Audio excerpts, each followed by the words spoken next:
透过手机扫 QR code， 就当用 AI 科技，让人行入去丹顶坡大师的画作内底，甚至是廖继春的画作，嘛投影伫咧龙道中央。府城的街头最近变甲真艺术。台南国家美术馆筹备处为着3月25的美术节，推出全民近现代城市行动技术体验系列活动，伫台南文化、武庙甲孔庙，嘛拢会当欣赏到大师的技术画作。台南国家美术馆，我们在做的是一个全民的一个近现代艺术的一个运动哦，民众可以用各种的方式来亲近这些画作，在街角就可以跟我们这些经典的作品来做相遇。东港不只是开放免费入场，同时也甲市区50间咖啡馆合作，推出印有大师精彩画作的纸杯啊，伫咖啡坊当中品尝台湾当代艺术。另外，更有一场音乐写生演唱会，邀请京剧歌王谢明佑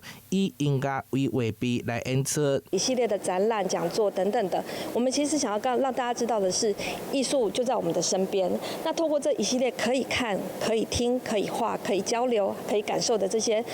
体验的活动，让大家知道台湾艺术史其实就在我们的身边，跟我们的生活息息相关。台南国家美术馆筹备处挂牌了后，头一场专项为艺术体验活动，呼应开馆展览美工当中的写生者，